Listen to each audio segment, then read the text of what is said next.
And we are live. Good evening, everyone. Thank you so much for coming this evening. My name is Claire. I'm the event coordinator at Village Books in Bellingham and Linden, Washington. We're so delighted that you could join us this evening for this very special event. I want to let you know a couple of things about Crowdcast. If you're experiencing any sound issues, I would suggest either putting on some headphones or turning down the volume of your computer, or making sure you only have one tab open in your browser, which I am now noticing that I have several open. So I am just quickly closing them all right now, just so that we make sure we have the best sound quality that we can have. And also, let's see, we have been reading all of the love that's happening on the chat on the right-hand side of the screen. Thank you so much for all of your kind words. We are very excited to take your questions at the end of towards the end of the presentation. I do want to let you know something about that chat. Temporarily, I am going to disable it. I'm just going to do that for the duration of the presentation. And then when it's time to bring up, to do the Q&A, we're going to bring the chat back up. So you will have your opportunity to say, hooray, well done, and all of that. So I am letting you know that this is temporary. I am disabling the chat just for a little bit. Okay, so thank you to those of you who contributed a few dollars at registration for this event. We do appreciate it. While our event programming at Village Books is happily still free, and we're glad that we can still provide our free programming to you, we do appreciate the contributions that some of you made at registration. It is very helpful during this challenging time for all of us. And so thank you very much. And to those of you who did not, that's okay. Like I say, we're happy that we can still provide this free programming for you that everyone has come to expect and know from Village Books. So let's see. Even though the chat is disabled, if during the course of the event a question occurs to you that you would like to ask our author this evening, if you look at the bottom of the screen in the center, it says Ask a Question. If you click on Ask a Question, you can type your question in there at any time during the event tonight, and we're just going to gather the questions there. So when we get to the Q&A, we'll open those up and we'll address the questions as we come to them in the order in which they appear. So please, we would love to have audience engagement this evening. So any questions at all that you have, please just pop them right into that Ask a Question feature, and we will be happy to get to them when we get to that point of the show. And then another very important part of this screen is this green button centrally located where it says Purchase Murder at Andaman here. If you click on that, it takes you directly to the Village Books website where you can purchase copies, signed copies, because our author did provide us with autographed book plates. Of course, since we're social distancing and staying home and staying safe, rather than having the books signed, we do have book plates that you can place inside your purchased copy of Murder at Andaman. So I encourage you to support a local author, support an independent bookstore, and click on that link and purchase your copy of Murder at Andaman. And lastly, before I introduce our author, I do want to state that the virtual readings gallery is a safe space. Any user exhibiting offensive, hateful, or inappropriate behavior will be dismissed from the event immediately. Okay, and now for the good part. Bharti Kirchner, author of 8 acclaimed novels and 4 cookbooks, is the 2020 winner of the prestigious Sala Award. Bharti has written for Food and Wine, Vegetarian Times, The Writer, San Francisco Chronicle, the Seattle Times, and 11 anthologies. She's been honored as a living pioneer Asian American author, and tonight she is here to present her brand new installment of the Maya Mallick Mysteries, Murder at Andaman. So in the comfort of your home or wherever you might be tuning in, if you could thunderous applause, please, for our special author this evening, Bharti Kirchner. Thank you, Claire. Thank you very much. A warm welcome to you all. I'm delighted that you are here, and I'm going to speak about my new novel. And this is actually going to be a conversation after I finish talking about it and reading. Now, one of the reviews of this book said that you can do an armchair travel through this book in these times when traveling isn't so easy. So, come with me on it for a tour of the beautiful Andaman Islands. Next slide, please.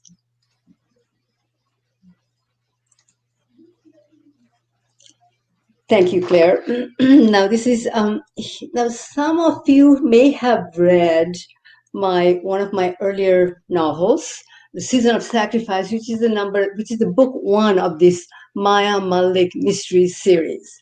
Now, you don't have to read that book to enjoy this book, or the other way around, but this is the book number 2, and I have the same private detective Maya Mallick in both of them. One thing I do is give an insider look at private detecting. How to find what happened to the screen, the location, the body language, voice, motives. One other thing, for example, something called first sight. Who first saw the dead body? Now, that person has some knowledge that others don't. And not that they would necessarily reveal what they know, but Maya Mallick would try to get to them. Now, most stories, you know probably already that there is something called a major dramatic question that drives the story. In a mystery novel, that might be who's the villain here? Who did it? In this book, right behind that question is another one, which is, do we really know our friends? We think we do, but a crime can disrupt our normal lives. All of a sudden, we find that our friends have other selves we weren't aware of. Yet another question that comes up is, once you find out all these things about your friends, how do you forgive? Knowing what they have done, and that's not always easy. So, next slide, please. Now, let me clarify to you why, actually, many of you are mystery readers, but some of you may not be. But why do mystery readers love a whodunit? These are one of the most popular books in the book industry. Now, why so? One reason is that you get to have an adventure, a safe adventure. Now, first of all, the first requirement, of course, is that there has to be a crime of some sort, such as a murder. And it must be believable in that setting and in that context. Then the question is who done it? Now, the process of solving must also be believable. And so the reader becomes a detective. Reader experiences the thrill of suspense while in a comfortable setting. And one of the other important things is that at the end, in a mystery novel, justice will prevail, which does not happen in real life. In other words, good does not always overcome evil, at least not right away. But at the end of a mystery novel, usually some truth is discovered. Trust is restored, life gets back to more or less normal, order returns, which doesn't happen in real life. Next slide, please. So here I'm going to talk a little bit about the elements of a mystery novel. The story begins when something terrible has happened.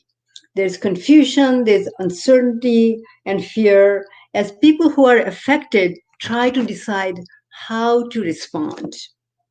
A detective steps up and takes responsibility. In other words, she makes the hero's journey. And by doing so, she becomes our stand-in. We are invested in her.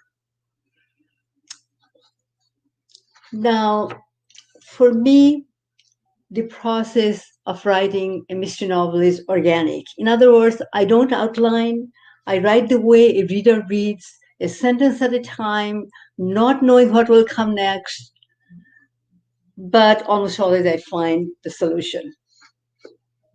Next slide, please.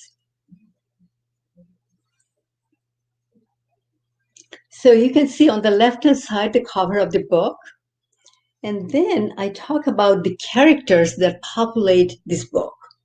So here we have a book publisher, is very popular, his wife, who's going to be, since he's going to die, and his wife is going to be widowed, and she's a grieving wife who has been wronged. Now there's a beautiful island, Andaman Islands, and we have a young female private detective. We also have a wealthy socialite who gives lavish parties, and those are kind of fun. And we have a charming taxi driver. Now, this taxi driver actually plays an important role. There are two of them, but this one does. Now, why so? Usually in a town, taxi drivers know what's going on. And as such, they're very useful to private detectives. And in the next slide, I'll talk about the place. So next slide, please. Okay, so now we are coming to the Andaman Islands. And what this is, it consists of 500 or so islands arranged like a necklace in the Indian Ocean. Now you get to see some of them here, and it's the South Andaman where it says that that's where the story is set, towards the south. And there's a town called Port Blair. It doesn't show in this map, but Port Blair is the capital, and that's where the story is set. Now these islands are not all inhabited. There are some indigenous tribes that live there. They're prehistoric. Once I took a boat cruise through these islands, and it was very interesting. I saw one island, as I mentioned, there are 500 of those. There's one island so small that's just a piece of rock jutting out of water. And it's so small that only one person could stand on it. Now, most of the islands are not that small, they're usually much bigger. Andaman, the big island, one of the bigger islands, is known for its spectacular sunset, lush forests, and seafood. Now, Maya Mallick, the detective, has never been there. This is her first visit, which helped me in describing the place, the way a newcomer would see it. Now, there is yet another aspect to Andaman, and it's very interesting. It's the social aspect. Andaman is what might be considered New India. It's settled by people from all over, and it does not have a built-in class system like some places in India might. So it makes it easy for people to move there, which is the case with this taxi driver whose name is Cal. Now, there is also a wealthy section of the town where there are lavish parties and where people live a different kind of life, sometimes above the law. And if you read the book, you'll get to see that. So next slide, please.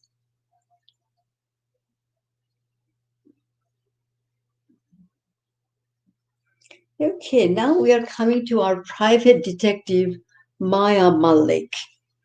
She was born in India of Indian parents, then migrated to the US at an early age. She went to school there, and she worked part-time as the private detective's office where she learned some things.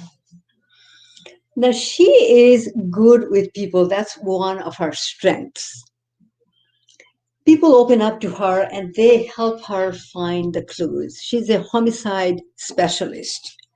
Now, she works for an all-women detective agency in India. Now, there is actually several such agencies in India. And they're very interesting in the sense that they're all over, they have branches all over India, and now they are spreading out to other countries like US. For example, they have a branch in Seattle. So this is an international work arrangement that Maya Mallick has. She lives and works in Seattle, travels to different places, but her boss lives in India. Now she is in this mystery, she is highly motivated. And why so? Because her friend has been murdered. Now there is yet another journey, there's yet another reason for her motivation. Her late father, who was a legendary private detective in India, was known for his kindness towards the victims. He was assassinated, and that case was never solved. So Maya wants to solve the mystery of her father's murder someday. Next slide, please. Okay, now with that introduction, I'm going to read from the book a little bit, just a little bit. So this is the first chapter, the first sentence. With the gray hangover of a Seattle November morning spreading outside her window, Maya Mallick caught the headline on her iPad. American tourist hacked to death in Port Blair, Andaman Islands capital. Another sensational news item, scandalous and already 2 days old. Best not to linger. Finger poised to scroll down the screen, Maya registered the name of Andaman. She knew that place, an isolated cluster of islands belonging to India, strung like a chain of jewels off the coast of Myanmar in the Indian Ocean. After taking a deep breath, she dismissed her irrational reaction. Must be a coincidence. She heard, she heard the shower turn on and Alain singing. Alain is her boyfriend. In French, soft and seductive with its elongated vowels. Less than a week ago, she had driven their close friends, Rory and Lena, to SeaTac Airport. They were scheduled to fly to Port Blair, Andaman Islands capital. Prized for its natural beauty and reasonable prices, Andaman had become popular with both Indian and Western tourists. The mainland of India was 850 nautical miles to the northwest, and the connecting flight from Mumbai would take 5 hours. All in all, more than a day's flying time from Seattle. Maya had wished them a splendid time in a cheery voice. It had struck her as unusual, even special, when Rory, red-haired, freckle-faced, fair of complexion and reserved, drew her into a light hug, saying, "You and Allah must come with us the next time." Lee, short for Lena, her usual vivacious self, flounced up in a peony dress and lifted the light suitcase from the back of Maya's Toyota. She winked at Maya and said, "Swimsuits and a cocktail dress? That's all I have packed." Only Maya knew that Lee was newly pregnant and had hoped for a son. "Tell your best friend, but not your husband. Wait for a special moment." The tradition went back to Lee's family. On that day, Maya was happy for Lee, but kept her feelings to herself, content to imagine their joyful future. After Rory had finished his talk at the Andaman Literary Festival on the topic of transparency and the digital age, Lee would share the good news. And what a perfect setting it would be. A soft, sandy beach, peacocks idling in the shadows of palm trees, and Lee looking lovely in a lacy black cocktail dress under the silver light of the full moon.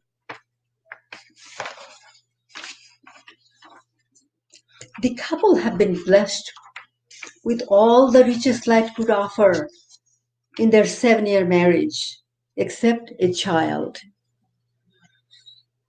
Time to celebrate. The excitement in their voices as they said goodbye and dashed toward the departure gate, lingered in Maya's ears. She looked at the screen, her jaw tight.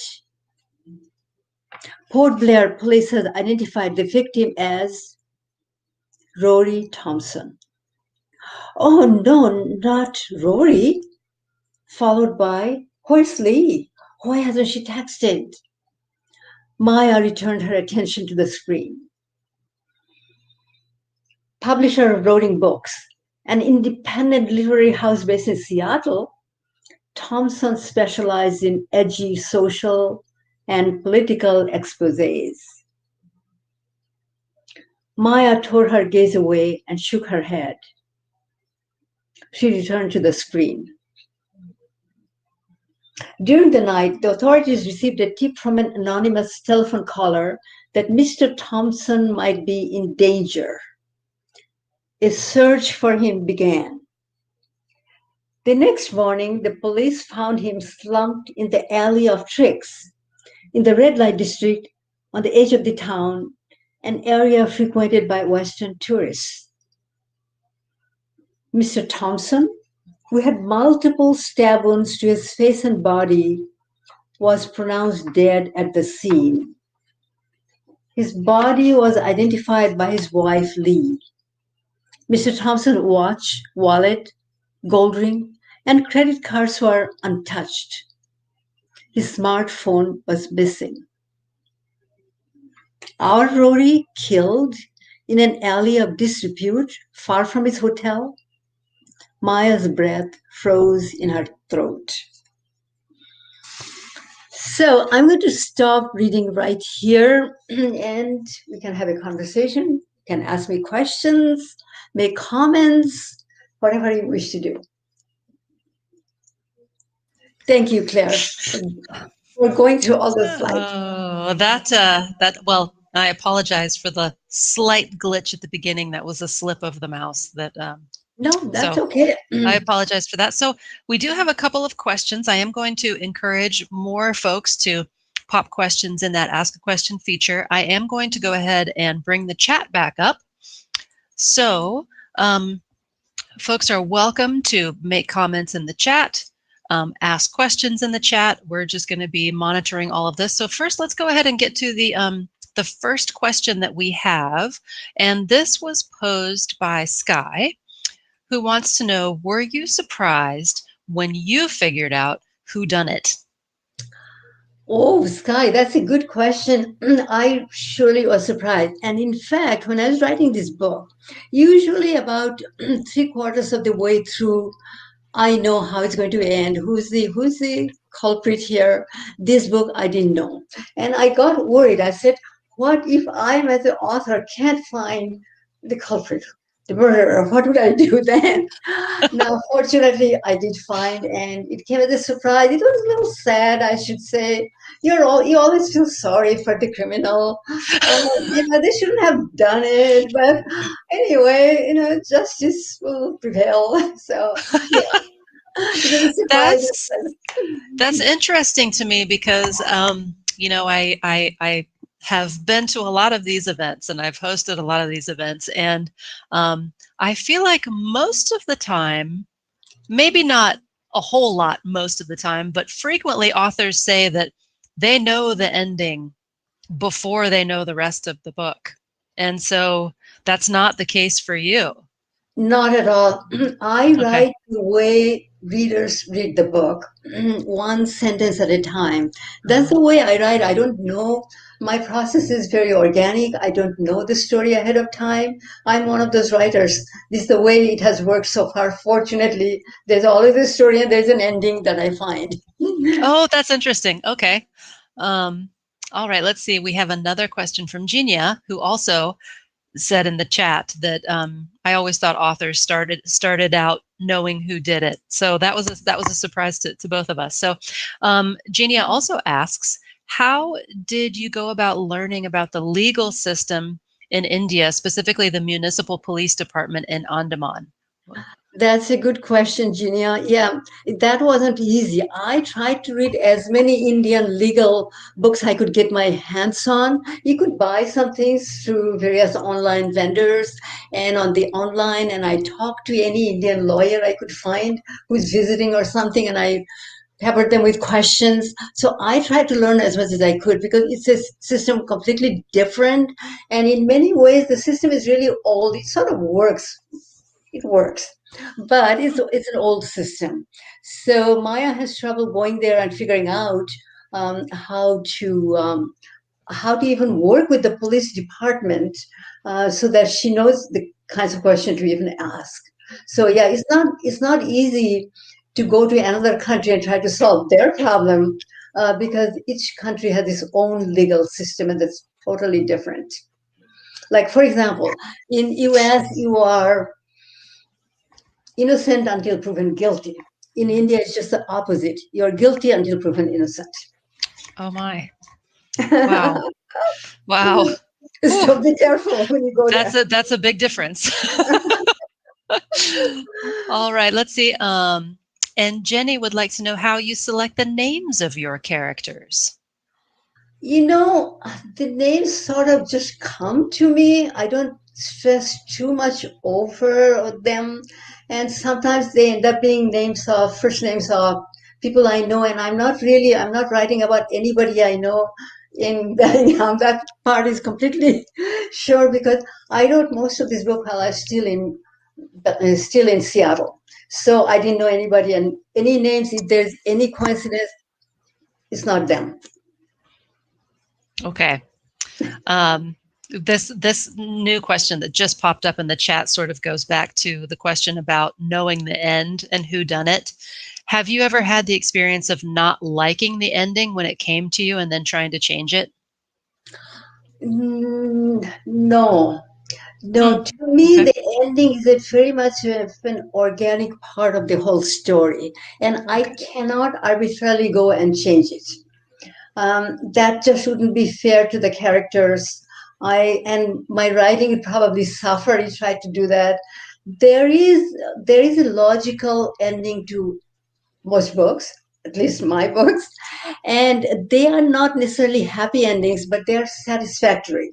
That is, given the circumstances, this is the only way the book could end.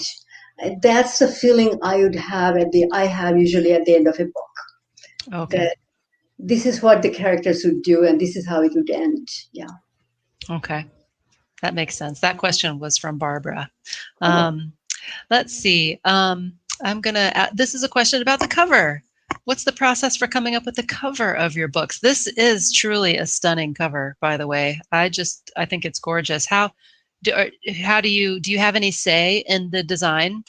Yeah, actually, I do, but my publisher, my editor, I give her credit for it, Jennifer McCord. She came up with the cover, and I looked at it and I just loved it. And everybody looks at it and loves it. It's actually the map of India with an eye on it. So this is for people who recognize the flag of India, not the map, I'm sorry, the flag of India, Indian national flag with that eye on it. Perfect. Detective story. Perfect. Yeah. Yep. So it's my thanks to my publisher. They did it. Well, and that's a perfect segue to the next question, which is who published Murder at Andaman? And do you have different publishers for your many books, or do you stick with the same publisher?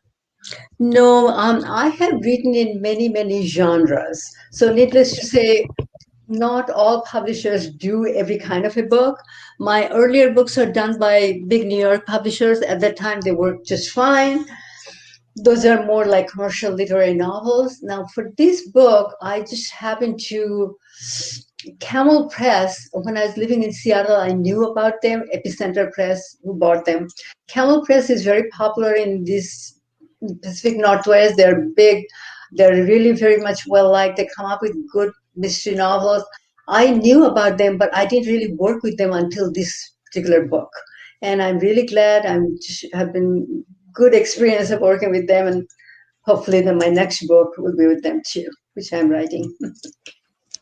Is it also a Maya Mallick mystery? It is. It will be book 3. And actually, it's interesting. I sent out an announcement to a couple of my friends about this book, and one of them wrote back immediately saying, "Are you writing your next book?" So I said, "Do I not get any time off?" No rest. No No rest. rest.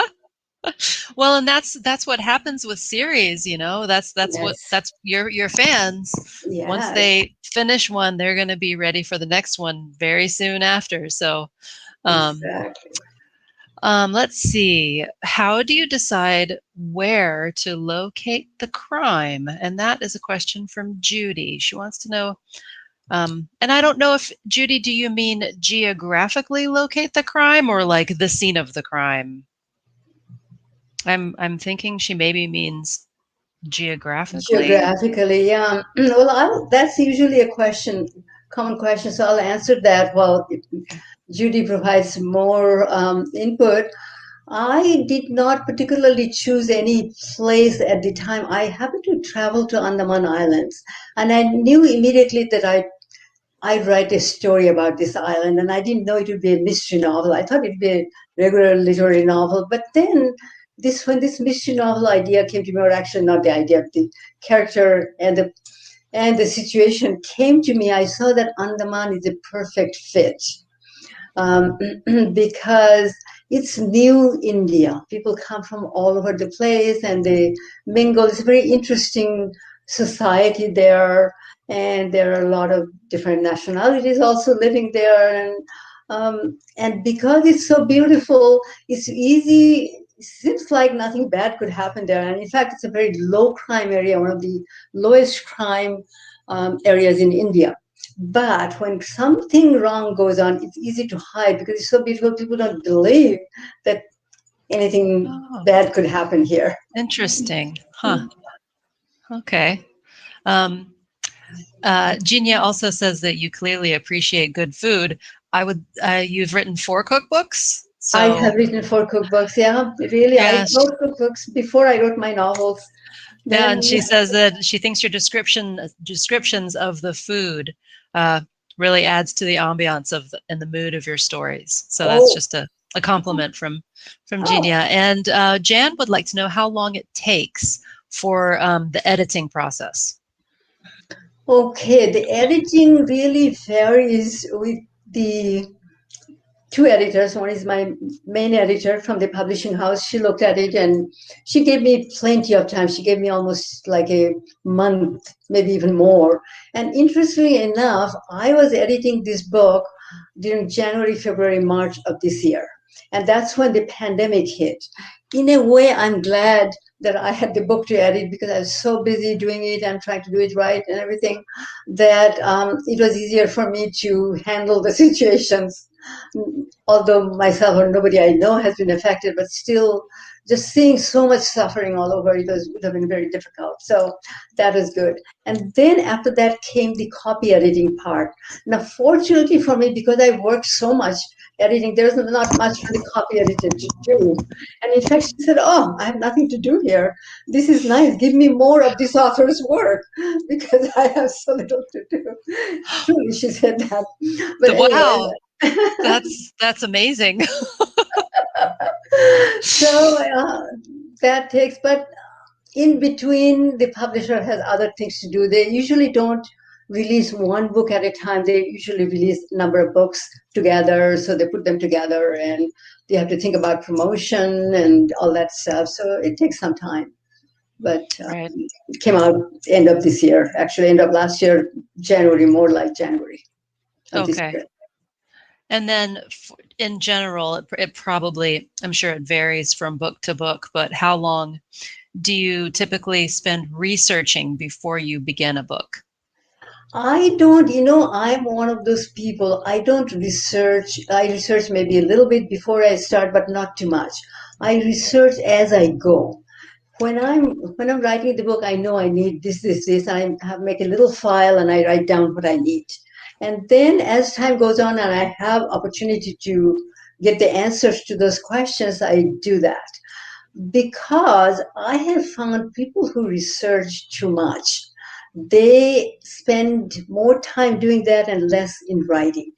And as a result, it ends up taking too much time. But this way, I think it works for me that I research a little bit enough so that I know about what I'm going to write about. But then as I go on, I keep researching. Okay. So different strategy. Mm-hmm. And how long did it take to write this particular book? This one, most of my books take a couple of years. Now, there many of my writer friends write a book a year. I don't do that. It just doesn't work for me. I am so particular. I'm perfectionist, and I have to write. I go back and I edit, and I have a critique group, and I think one person from my critique group may be here tonight. But anyway, so this is a long process that I go through, but I'm a perfectionist. I have to go through the book that way. Only then I'm satisfied. Only then I'll release it. And you have ideas for future books. So there's a new Maya Mallick book in the works, right? Yes, I'm writing that one, and now I haven't had that much time to write it, but whenever I get a little time, maybe 5, 10 minutes here, I sit down and write, and it's such a pleasure to do it. It'll take me some time. It's completely different. And Do you have any other projects that you're thinking about for down the road on the horizon that are not part of the Maya Mallick mysteries? yes, I actually have another mystery series in mind, but I don't know why that series came to me and knocking at me, and I can't write it. I'm too busy with this. I'm a freelance book writer, book editor, not editor, book reviewer for the Seattle Times and some other places. So those keep me busy also. So I don't have so much time. But this other series, I has to wait quite a while before I can get to them. And what's your typical kind of work schedule like when you're working on a book? Are you a very regimented, scheduled writer, or you write here I and there? I used to be very regimented, but not now. I do so many volunteer work, so many other things that my writing time really is less. But I feel it's important for me to. I always enjoy doing volunteer work, so I feel it's important for me to do them because they nourish me in a way that I can't even explain. So I don't have as much time for writing as I used to have. So, Okay. Hmm. but life. Well, Genia has a question that I was going to ask you too. We both want to know who are some of your favorite mystery writers, and maybe some that have influenced you. Okay, good, very good question. I'll name just two, and actually one of them, Jacqueline Winspear, and I think she's coming to Village Books in a month or She so. is. We are hosting Jacqueline Winspear on March 30th. She is a historical mystery writer, and I really enjoy her books, and she has so much, not only history and geography information and good writing. Oh, she's wonderful. One other author I really like, and the name sounds very German, but he's actually an American author. His name is Olin Steinhauer. And one of his books, for example, is one of the maybe the last one or maybe one before last is called All the Old Knives, a small book. But he's a very interesting author, and I love his writing. And Huh. yeah, so these are the two that are foremost in my mind. But there are a lot of very, very good mystery authors that I like. There are, and in fact, some of them wrote some very nice things on the back of your Yeah. book. For instance, Kara Black Yes. says, Murder at Andaman, Bharti Kirchner's latest mystery, brings a sharply observed eye to the engaging atmospheric tale set in the Andaman Islands exploring friendship and murder. Don't miss Murder at Andaman, Kara Black says. I couldn't put it down. So if anybody's read Kara Black, I have. I'm a fan of Kara Black's. So let's see. It looks like we have another question. Roxanne says she's not surprised to hear that you like Winspear's writing. She says that it's not unlike yours. Oh, Huh, you have that's really something in nice. so you have something in common. Um, That's really wonderful. let's see. Sita mentions, hi Bharti, how about your memoir? Do you have a memoir, Bharti? No, I do not, and I'll never write a memoir. I have Oh, been asked so many oh, times that why don't you interesting. People say, "Oh, why did you write a memoir? It will be a bestseller." Now, how do they know that? I don't know, but I will never write a memoir. That's something I just will never do. If other people write memoir, I appreciate that. I'll read them, but my life is normal as it should be. And when you have a normal life, then you can do something like write mystery novels. You can do that. You don't want too much. You don't want too much drama in your own life. Then you can't write. So Well, that's true. my life is normal. There's no memoir type of material there. Well, Carla wants to know if the pandemic has shifted your thinking and writing at all. Is the pandemic having any kind of impact on your writing? Not directly.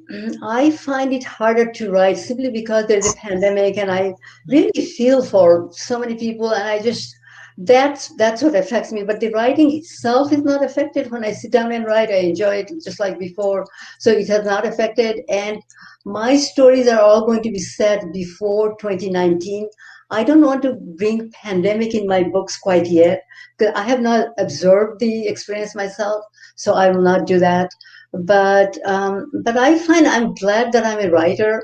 And actually, one of my writer friends and I, also a well-known mystery writer, she said to me, she said this is normal for her to be home, not going anywhere, talking to anybody, writing. That's a writer's life. So the writers are better adjusted to this situation than many people. Yes, that's true. And that seems like that would be the case. But I have in my interviewing, I have talked to so many writers who are saying they're having a very difficult time writing because it's taking up so much space in the brain thinking about the pandemic and what's happening that a lot of people I hear are struggling with their writing. For me, And I hopefully, can see how that would be true. yeah, you have to have Hmm. different compartments in your head and just go from that. Hmm. That's Well, just Anne in the audience has an excellent question that I would like to answer, which is, can we find this book at Village Books? Um, so, you should Anne, know. if you see that little green button that is center screen that says "Purchase Murder at Andaman" here, that is a link directly to the Village Books website where, yes, indeed, you can purchase this book. You can either purchase it online at Village Books, or you can call up the store. Shoot, we're open till 8. You could call up the store after this event is over and have a copy set aside for you. We do have signed copies. Bharti was kind enough to provide us with signed book plates. So if you purchase from Village Books, you will get a signed book plate with your book. So that is an excellent question, Anne. Thank you so much for asking that. And then we had another question from, let's see, it's all the way down here. This is great. So many questions. I appreciate this. Jamie wants to know if there's any chance for a mystery book involving an aging UU church. You know, it won't come from me. I won't write about either people I know or institutions I know. I just don't do it. I don't think it's right. But I could write about some other church. Yes, that's a possibility. It could be something completely different. But UU, no, I like UUs too much. I'd never write about them. Okay. That was why I'm not familiar. Why was that question asked? What is the is I don't have any background as to what. I'm not sure either. Okay. Maybe people think because I go to the Unitarian Church that I'll write about them. No, I will not do that. Honestly, you are safe. Okay. Okay. That's funny. All right. Well, we have lots of people saying, I can't wait to read this book. And scrolling back up the chat, so many nice things that people are saying. We actually are, that's the end of the questions, unless somebody else has another question that they would like to ask. We Now, have addressed. excuse me, but Debu sent me a question earlier via email, and Oh, um, okay. and the question was, how could you? I'm not sure. Debu, correct me if I'm wrong. How could you write such a complex mystery novel? Now it's a difficult question to answer because you start writing and you don't know, you just go ahead and it becomes more and more complex somehow. My husband says that my books have too many arms and legs, and that's true. I go in this direction and something else happens, and so it gets more and more complex. But I really don't know why the books get complex, and I just don't know. Well, I feel like mysteries are kind of inherently complex. Are they not? I mean, They are. that's They that's are. that's why otherwise they would be predictable, I would think. Exactly. The mystery, and the mystery readers, most of them read like two, three books a week. So they know everything. They know all the police procedures. They know anything about forensics. They know so many things that to write a mystery novel, you have to be a few steps ahead of them. You can't give them the same old stuff. It will not work. So you have to be. So it's a complex process. You have to learn a lot about crime and mystery. And I'm glad. I had no idea that there's so much crime in the society. The fact that many crimes are never solved, these things I didn't know. Hmm. But anyway, so mystery novels have to be complex because they are like puzzles. And a lot of people like puzzle there. The reader becomes the detective and tries to solve the puzzle Right. along with the private detective. And I would think it would be extraordinarily difficult to come up with ideas that haven't been done before. Yes, it is. It is difficult. You have to Yeah. constantly be alert to the Hmm. ideas. Like, Hmm. for example, in my book, I found that this guy, book publisher, he got murdered and somebody brought his body and put it in the red light district somewhere. Now, which is very unfortunate for this guy. People think, what was he doing? And he wasn't there really. So this kind of, you have to come up with something a little different. Hmm. Well, Debu has one more question. He wants to know what draws you to write murder mysteries. Why do you like this genre so much? Actually, there's a little story I'll tell you here. I did not plan on writing mystery novels, but this is what happened. I was in Seattle writing other books, and I got a call from an editor of an anthology of short stories, mystery short stories. So he called me and said, "Would you write a mystery short story for this anthology to come?" And I said, I don't write mystery, and I don't write that many short stories. But he said, "No, you can do it." So he put a challenge to me. And I said, "Oh my God." So when you hang up, I said, "Oh my God, what am I going to do? I have to come up with this story." So I did. Now, that story, the book was called Seattle Noir. And Noir is a complete series. You probably had those books here. So there is Boston Noir, there is Portland Noir, there is New Delhi Noir. So there's Noir. So this is Seattle Noir, and I wrote a story. And that story got noticed. Publishers Weekly selected my story and one of the stories, the two best stories in that book. Now, how that happened, I don't know. So after that, mystery readers started telling me, they said, "Why don't you write more mystery novels?" I said, "Well, I don't know." No, no, no, no, write more mystery novels. So actually, they started encouraging me. And so I took that mystery short story and made that into a novel. And that became a novel. So that's how I got started. And once I got started, I found it kind of interesting. It's difficult, Mhm. but very interesting, and kept writing. Right. Oh, that's wonderful. Wow. Well, Judy says that this was her first online book talk and it was great. Oh, And she looks forward to finding out who done it. And thank oh, you to Bharti and thank you to Village Books, she says. And thank you to Judy. We're so glad that this was your first online book talk. And it has been so delightful. Bharti, it's this this is one of the best Q&As ever. So uh, thank you.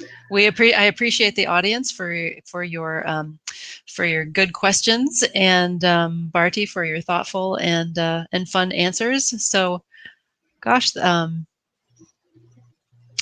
think that's great. Kathy says just bought my book today at Village Books. Oh, how Yay! great. Oh, Yes. oh, Kathy, if that's true, I need to get you your book plate. So I will see that you get that. So, Bharti, is there any last thing that you would like to say to the audience tonight? Well, no, thank you for coming. Thank you for supporting me and Village Books. Claire, thank you so very much. This is one of the better readings I have done. This I was have fun. done Zoom sessions of other kinds, but never a reading, and I didn't know how it would go. And this is just wonderful. And all because of your participation, help, and all the setup work you did. Thank you so much. Well, it was my pleasure. So again, thank you all. Remember, you can actually go back and watch this event again. Anyone who was maybe registered who didn't get to tune in tonight, they can watch it again. It will be available on YouTube. If you're watching this recorded on YouTube, you'll see in the description below that there is a link to the Village Books website where you can purchase your copies of Murder at Andaman. So with that, thank you, Bharti, thank you to our audience, and I think that we will say